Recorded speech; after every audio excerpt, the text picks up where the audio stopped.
Good afternoon. It's Monday afternoon, March 16th. This is Appropriations again.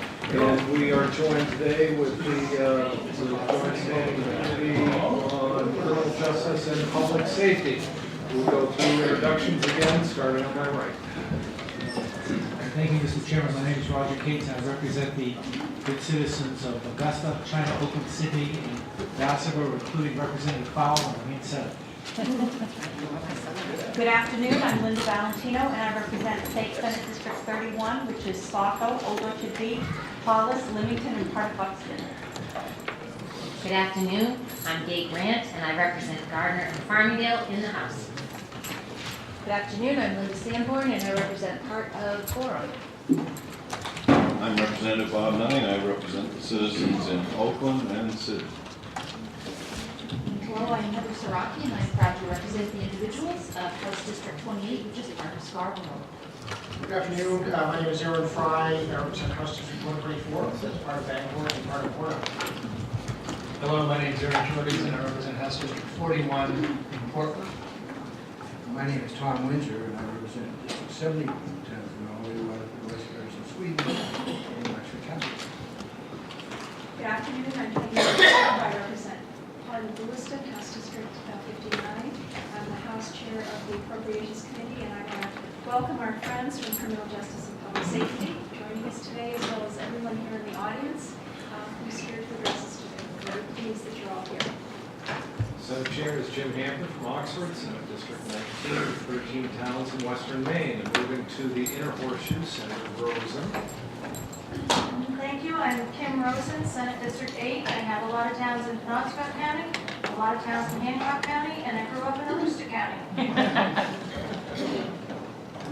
Good afternoon, I'm Representative Lori Fawn. I represent District 80, which is Vassar, Windsor, Somerville, Herbert's Gore, and a little corner of Augusta. Good afternoon, I'm Michael LaJoy. I represent District 58, which is part of Lewiston. Good afternoon. I am Tim Terrio. I represent District 79, which is Albion, Benton, China, and Unity Plantation. Good afternoon, everybody. I'm Justin Chinette, and I represent House District 15, part of the City of Suffolk. Good afternoon, I'm Representative Karen Garish, District 20, Lebanon, Acton, and part of Shapley. Good afternoon, I'm Jim Davitt. I represent Hamden and Newburgh, District 101. Good afternoon, I'm Mike Timmons. I represent Cumberland and part of Gray. And so scheduled right up is Department of Corrections, Commissioner Fitzpatrick. Come on up.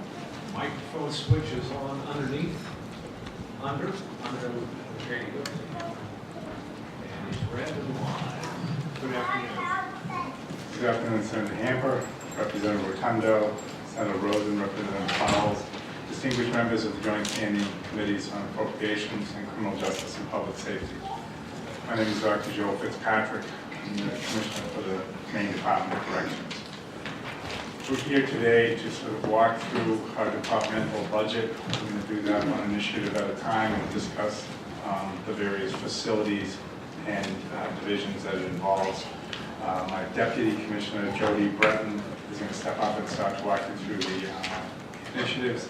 We'll certainly respond to any questions with information we have. If there's anything that we don't have with us today, we certainly be willing to get back to both committees with that information.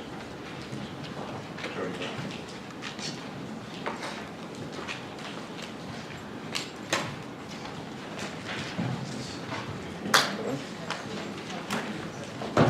Sorry, I don't drop it. Do we have written testimony for us or not? No, but we'll get you some if you'd like. Okay, so committees take the votes. And just for the clarification, I am Jody Breton, Deputy Commissioner. I have provided both committees with the answers from the questions we had in January, so you should have a package of those. Also supplied both committees with a copy of the funded capital projects and the unfunded capital projects, which are total about $197 million of unfunded.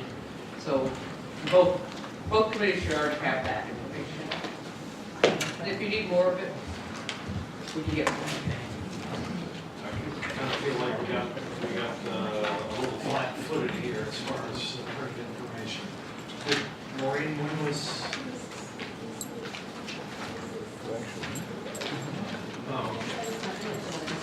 Yeah, I submitted February 25th the questions and the answers to the questions you had from our January meeting. And I hand brought over a week ago Friday the others, but we have more copies of the capital list if you need them. Yes, that was the capital list right there.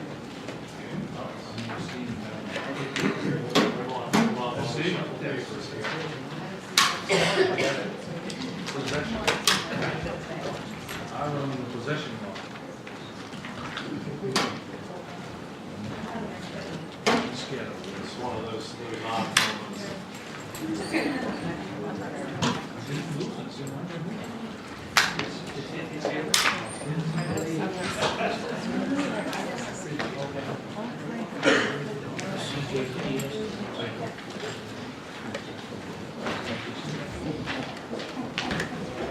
Pretty good to go yet? I can see a list of question answer, I just see that. We're showing up on the capital projects, but as far as the rest of the testimony. Left flat vote. Yes.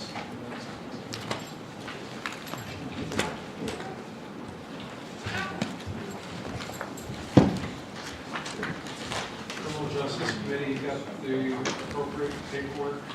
I don't know that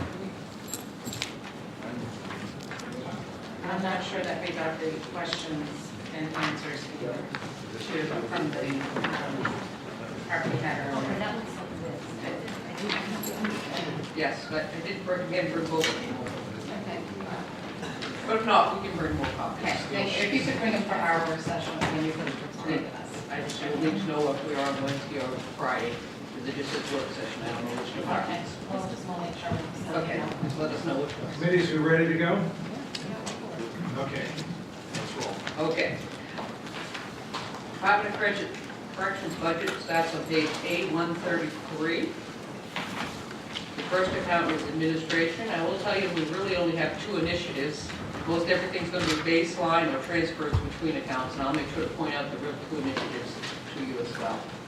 So our administration budget purchases all of our central functions, service centers, victim services, classification, does our investigations, adult and juvenile supervision is in admin, as well as the executive functions located there. So that really makes up the core 57 people who run at a high level the department. And each individual program account will have theirs in it. We have two initiatives in this account. Really, one of them is a real initiative. The first one provides increase to the service center. As you're probably well aware, the service center employees are Department of Administrative and Financial Services employees. So they're not eligible to get the salary plan because they're not in our personal services. They're actually, we pay for them out of all other. So we are looking for an increase of almost $300,000 a year. And that's not to add any staff, that's just to keep status quo with what we currently have in the service centers. The next initiative just brings down some federal allotment to put it in line with what we're expecting for capital. We actually tried to go through this with all of our non-general fund accounts to try to make sure that we got our allotment tied up with our capital programs. The third initiative, third and fourth actually go together on this. The third initiative eliminates one public service manager 2 positions, established one public executive 2 position, and reorganizes a part-time correctional officer to a public service manager position. The fourth initiative actually funds the third initiative, knowing that funds are often tight here. We try to self-fund any of our own initiatives that we could. It eliminates a juvenile program manager position. This position is no longer needed. We had moved it by financial order to the admin account, and then we put it in this budget to reorganize these positions. And that's all we have for admin. Representative Windsor.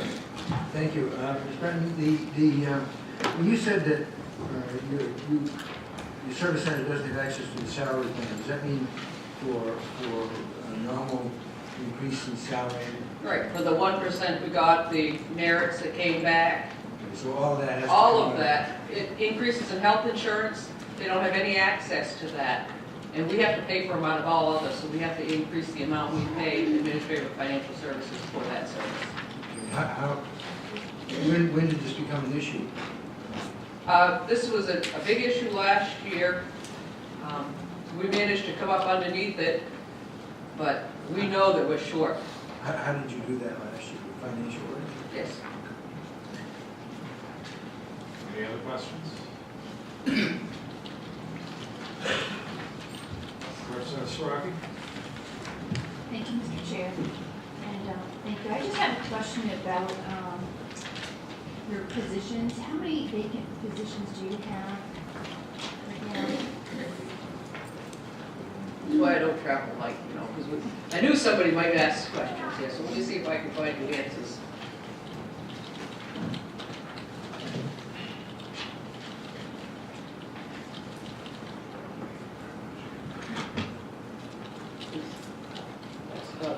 I have them by account, but I don't see them by total.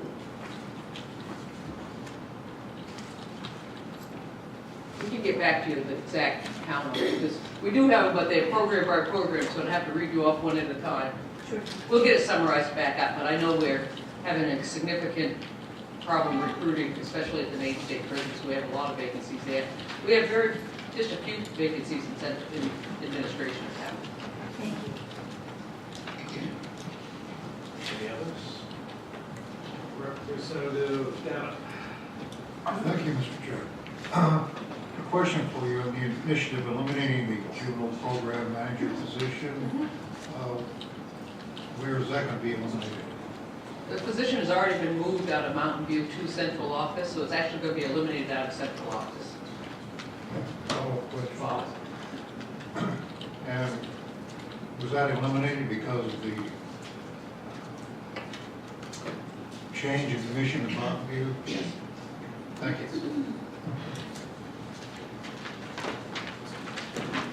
Pretty quiet, seeing no others. Okay, our next account is on page A135, Adult Community Corrections. The only initiative we have in this account is to bring down federal allotment to more what we expect in cash. So that, again, we tried to do this with any account that had any over allotment issues, because it really makes our budget look bigger than we're actually able to spend. So we're bringing them back down in line so that you'll have a realistic view of our budget. But everything there is baseline.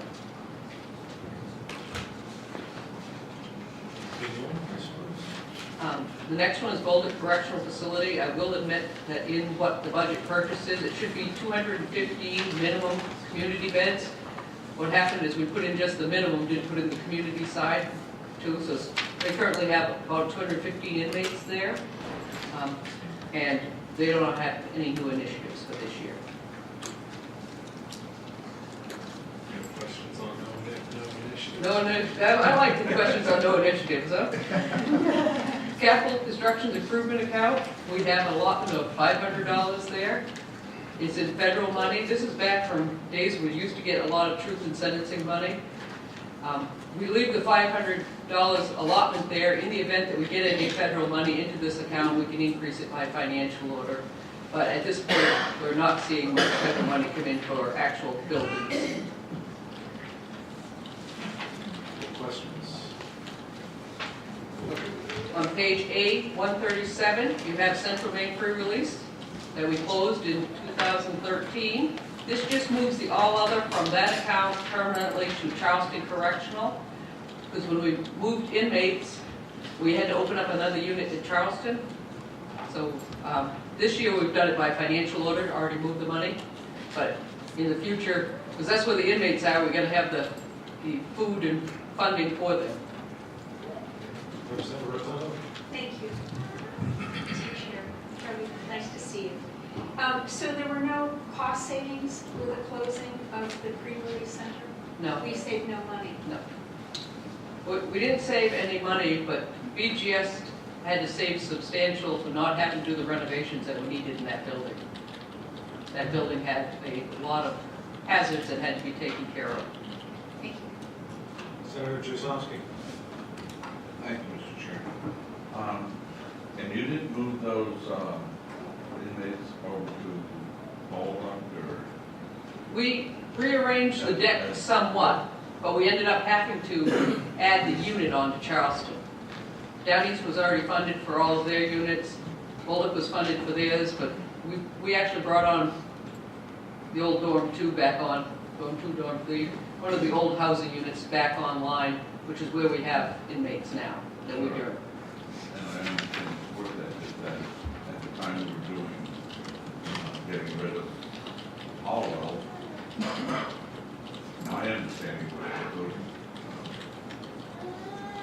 inmates would be taken to Bowling and to Wyndham, not to Charleston. No, Wyndham is at capacity, so we didn't put any there. A year or two. All right, and we ended up having, whether you want to say we took Bolduc inmates and put them at Charleston and then put Central Maine's at Bolduc, in the net increase was to Charleston. So we had to get the money, the all other funding there. Thank you very much. We have time. Move on. The next one is on A138, Charleston Correctional Facility. This is in Charleston, Maine, for those who haven't had the opportunity to go in. It's an unfenced facility. Sits right beside Mountain View Youth Development, so they can share warehouse services and things like that. But they're actually 2 distinct facilities. You have 2 initiatives for this. One is just for moving in the money. We just moved out of Central Maine pre-release, the $114,000. The other one moves 1 correctional officer position to the Maine State Prison. I said when I was before you in January that we had moved 3 positions by financial order. We were moving 3 positions in the budget, making a total of 6. 6 is a magic number. We need to open up a unit. Closed D is currently closed. We are having real capacity problems on, especially the adult female side, so we may need to shift some males from Wyndham to open up room for the females. As of last week, we were over by 15 females, plus we had 6 at 2 bridges. The female population has been the one that's really been increasing on us, and it's forcing us in other parts of the adult system to look to see how we can make more rooms for the females. But yes, we are full and overfull for the female population. So our goal was to move 3 positions by financial order, 3 in the budget, so that we can open up a unit down at MSP so that we can, MSP has currently 3 closed units. Closed D is approximately 80 beds. A1 is only 16 beds, and A2 is only 16 beds. So depending on what population we need, will be which unit we have to open up.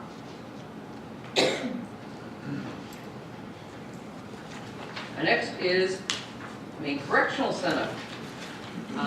Maine Correctional Center is in Wyndham. Many of the committee members recently toured it. I'd invite anybody who hasn't toured any of our facilities who would like to tour it, please let us know. We'd be delighted to take you. And we're open 24/7, so we can adjust to fit your schedule. Whenever you'd like to take a tour, we'll make it work for you. The only initiative we have here is we're getting some increased grant money. So you'll see the federal expenditures actually go up by $22,051. That's what we're expecting to get through on the federal line this year. It'll be coming through Department of Education. So we increased the allotment accordingly, and that's our only change we had to the Maine Correctional Center. The next one on A140 is Correctional Medical Services Fund. This actually has our other of the 2 initiatives we have. This is the second one. We have the Service Center, and we have this one. In our medical contract, we went out to bid. It came back when we got done through negotiations with a cap, an exact amount would be 3.5% more per year for services rendered over the first 3 years, and then it's a 3-year contract, negotiable 2 more years after that. So that is already negotiated. We're working hard. As you've noticed the last few years, we have not been back for an increase in medical services. So we've been working real hard to keep this account. We do what we call medically necessary treatment. So That's our only one there. We also brought the federal expenditures back down from, well, what we expect, pretty well nothing, down to $500 in case we should get something would increase it by financial order. But at this point, we're not seeing a lot of money on the federal side for adult treatment, other than a little bit of ABE money. Representative Jorgensen? Thank you. Actually, you just sort of touched on something I was going to ask about. I noticed your federal money is going down by around 30%. Is that right? Oh, yeah. Actually, no, it's going down by more like 95%. I think we're going down to $500 from $500,000. Well, I'm looking at it in the overall department. The general trend. The general trend's been going down for And years. is it just because of sequester, or what is the reason for that? The federal government has stopped investing on adult. They figure that's probably more a state issue. We're still getting some for the juvenile side, but adult, we apply for special grants. You know, we've been able to get the SAMHSA grant, we've been able to get a few others, but there's not a lot of opportunity. So it's mostly been ed money, education? Yeah, that's what we're having left, is education money. You got ahead of me, you're probably talking about that. You got ahead of me while I was doing some stuff for the first page, so sorry. Thank you very much. No, what we have left is basically education money and some specialty grants. Representative Seymour? Thank you, Mr. Chair. I'm just wondering do you know if Medicaid was expanded, if these would be costs that we might be saving? No. They won't be in the fact that they do not apply to incarcerated individuals. Right, so these aren't people that need hospital care when you say exceptional medical care. They're people needing treatment right in the facility. Most of the facilities, we have our own infirmary. Most of our treatment is done in-house. They may go out and have a surgery and come back, and we would be their infirmary placement. But most of everything is done in-house that we can. Thank you. Helps on safety and security too, not to have to move inmates out of the facility. Our next one is on page A141, our food account.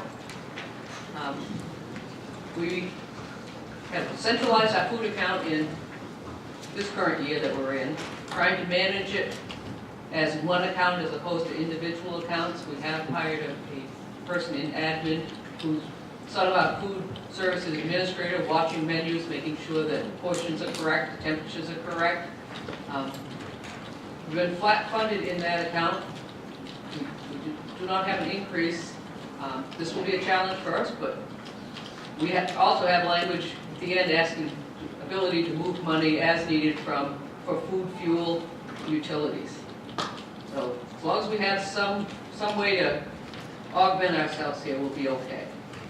On A141 is also the Corrections Industries Program. I know it's not a general fund program, but I wanted to touch upon it. It's actually an 061 fund that doesn't get talked about a lot. We changed the revenues in that actually up because of our sales have been up and production's been going well. Again, any bad event could, most of you know it's a store that's selling our product, then we sell to ourselves. But at this point, we're looking fairly strong. We had a good season down at the prison. The store in Wyndham did not particularly take off well, so we're looking to relocate that back to the facility. Didn't produce the way we thought it would in the business plan. So, and our lease is up in April. Thank you, Mr. Chair. Ms. Britton, are all the people in the prisons expected to reimburse for their removal? No, the only one. It says here that the money goes to reimbursing the state for their removal. If they, depends on where they're set up. Some of them do, especially if they're on work release. Even in industries, if they're making enough money, we'll collect that. But first thing we have to do is any outstanding restitution, court fees. So quite often that gets moved down the list. We actually have a list that our attorney assigned to us when the Attorney General's office put together in pecking order. So it depends on, I can't say everybody does because a lot of them will run out of that funds long before they get there. Thank you. But restitution is at the top of the list. I would imagine probably child support too. That'll come up on the, yeah, I think that's like number 3 or 4 on the list. Thank you. Yeah, and and any other court fees they owe, and anything else. Thank you. Senator Valentino? Thank you very much, Mr. Chair. You said your lease was up in April. I would assume you're just going to renew your lease, or are you moving to In an Wyndham? location? Wyndham, we're looking to move back to the old store, which was on our property on the River Road. Okay. Only because the other store, we've tried it out for a year and it's not showing a profit. So you're moving back to That- state property? Right now, we're looking to move back to state property. Thank you. Unless we can negotiate a real good lease price going forward, we're probably moving back. Senator Brazil? Madam Chair, I'd like to request that we start doing the budget committee, that you bring in the numbers of what industry is able to sell the product for and discuss the product, kind of like Biennial, we've gone through this. Yep. I'm sure you know. For the year that just ended in December? Is that- For the year that just ended in December, or, Yeah. you know, calendar year, Yeah. or as opposed to a fiscal year? We'll see what we can get for you. Thank you. Representative Cheney? Thank you, Madam Chair. I was just curious, how much money is left in this fund, if any, after child support restitution and all those different things that you mentioned? Is there any money that's left? Actually, those come out of their wages that inmates get. They don't come out of this fund. So if they get paid $5 an hour, that comes out of their wages, not out of the fund. So the $5 goes to them and then it gets split down. So they may end up with $1.25 left out of it, but it doesn't change the $5 we were paying them. So this fund, where does that money go at that point? This stays in the fund. This is a continual revolving fund, just like a store would be, so that we can use it to purchase equipment, purchase lumber, purchase any type of materials we may need for it. And right now, we're sitting on a couple of vacancies there because we wanted to make sure the fund was healthy enough to be able to support filling those last two positions. Thank you. And this is also a very slow time of the year for this fund. Right now, we're making product and not selling much. So we have to have enough cash to carry us until Memorial Day when things start to kick up. Our season really runs Memorial Day to Labor Day, and then runs between Thanksgiving and Christmas is the bulk of our sales. We do get some tour buses in the fall, though, which are very helpful. Please continue. Okay? On page A142 is our department-wide overtime account. All we have is baseline there. No new initiatives for that account. On A143, Excuse me, there's a... oh, okay, I'm sorry. Thank you. Thank you. I know that at least a couple of years ago, this was a real issue, maybe 3 or 4 years ago now, within the department. I'll use the word excessive overtime just because you didn't have enough full-time workers. Is that not changed? Are you kind of where you? No. We are running a lot of overtime at the Maine State Prison, which is why you see a lot of people behind me in green. We're having a hard time recruiting, retaining people, especially in that area. The other facilities have done fairly well at being able to recruit, but the Warren area has been a real challenge for us. So we're running a lot more overtime this year than we have been. Okay, so if things were in a perfect world, you're going to have some overtime. Yes, we'll always have some. So that Military $1 million leave. That $1 million figure would be what if we didn't have the personnel issues you just described? Any idea? We could have probably cut it in half if we could have a full staff and not keep forcing people. But at this point, we're really having a challenge with recruiting and retaining. I get the phone call on Saturday night when we had to hold the whole shift over 3 hours because they worked 12-hour shifts, 12.3 hour shifts, 3 or 12.5 hour shifts. And we're really having a challenge down there. Thank you. And there's another question, Representative. Thank you, Madam Chair. So I'm sure that we're going to hear a little bit more about that soon, but what is behind, what is your opinion about why are we not able to recruit? Are our wages too low? Are we having some situations with management? I mean, what are some of the issues you think behind this? One of the issues is Walmart just went to $13.80 an hour in Thomaston. And we start at $14.67, and you may get to work night shift with a pot of 80 felons, where you could work at Walmart for less than $1 an hour and get the schedule you want. So a lot of it has to do with the competition in that area and the fact that there's a limited recruitment pool for it. We're actually using the old warden's house as a place for staff who want to stay over because we have one person who's commuting from Livermore that I know of. You know, it's a 2-hour drive down there. If they get forced over, they're on a 16-hour with a 2-hour drive each way. We have the warden's house set up so that they can bunk there with just a bunch of cots in it. Top floor for one gender, bottom floor for another gender. We're trying to do everything we can, and we're looking at different options now. We've been running some radio ads that you may have heard.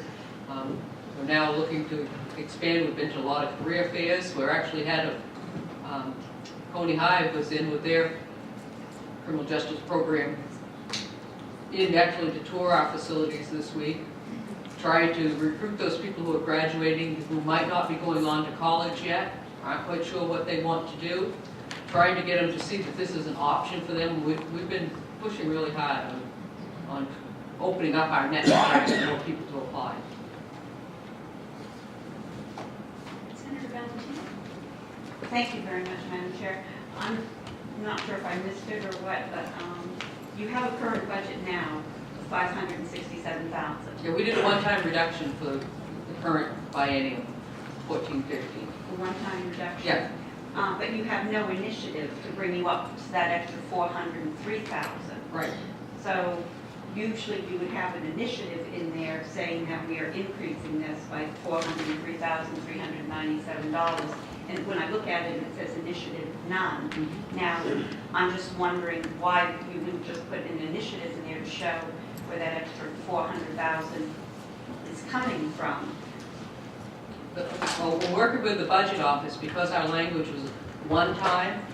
It automatically went back to our baseline before that.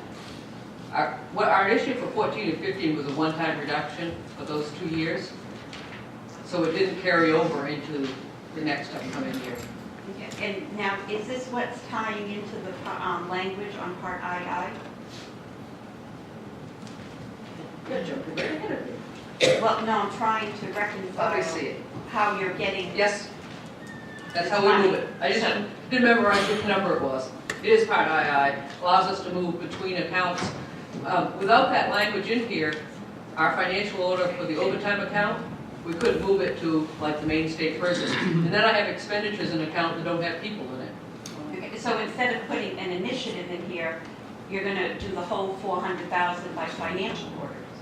No, we didn't have to put an initiative in because our language was one time, so it brought it back to the baseline. So if you go back and looked at 11, 12, or 10, 11, it would be 900,000.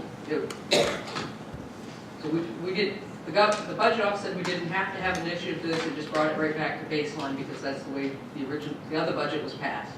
Okay, then if you don't need to have the initiative and you have the money in there, why do you need the language to use financial orders to transfer? Because we don't have any people in the overtime account, so we transfer money out of this account to whichever facility or community region needs it. We have no way to move it because I believe the preamble prohibits us from moving personal services, so we need the language to be able to move it out of this account. Okay, I just got it then, because we are saying the financial orders go to different facilities, Correct. different places. Yeah, they That's do. why you're not moving money into the account, No, you're moving them move it into out. separate Yeah. different accounts. But I can't tell you right now exactly of the 900,000, how much will go to the prison, how much will go to Wyndham, how much will go to Long Creek.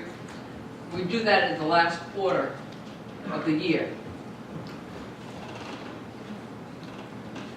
Yes, Representative Grant. Thank you, Mr. Chair. I'm still stuck on your overtime budget here. And I'm trying to figure out in my head, you've got practically $1 million in 1 year and over $1 million in the next year of the biennium. And this is covering all your correctional facilities. But are you saying that most of the money that is being used in overtime is at the Maine State Prison? Right now, most of it is at the Maine State Prison, but we did have a bump up at the Maine Correctional Center last fall that has come back down. But most of it will go to the prison. How many people could you hire at the Maine State Prison in Warren? Presuming you could actually recruit any for $14.67 an hour. How many could you hire for that kind of money. We can do the math for you and get back to you. That would be great. Thank you. But I can't fill the 45 vacancies we have down there. You have 45 vacancies? Yeah, 49. 49 now? And Just keeps growing. Just out of curiosity, are there no initiatives in the, I mean, I'm looking at overall, the budget is reduced. There are no initiatives here to increase salaries to make it more competitive so we could hire some people? I'm just curious about that. That generally goes through negotiations, and that will go through Bureau of Human Resources. Would be direct dealing if we did it here. Okay. We have been looking at the differences between all the county jails, between the other secure facilities in New England. We've been trying to get the homework done. Senator, thank you, Senator Guzowski. Thank you, Mr. Chair. We have for our deliberations in committee, the numbers of employees for 2005, for example. Still got the same amount of prison, relatively speaking. I'd like to see what the head count was at different points between now and then. I know that we've had this overtime problem because we were trying to get accreditation, because we're moving from Thomaston to Warren. I remember all the years that we've been coming in front of you with overtime budget and trying to understand where we're sort of that same conversation. I thought we were getting away from that overtime problem. What we've done is we've lived within our overtime budget. And the only reason we've been able to is we've had so many vacancies that we can come up underneath it too. If every position was full, I can't tell you, or if we had a disastrous event, that we could do it. But we can just bring some of that information maybe so that we can have that broader conversation. Yep. We'll do that. One more question if you could. So I take there are a number of different bargaining units. Can you give us some sense of when those contracts are? They're all up at June 30 this year. We have AFSCME, MSEA, and MSLEA. Thank you. Bargaining units. Go ahead. Thank you. Okay.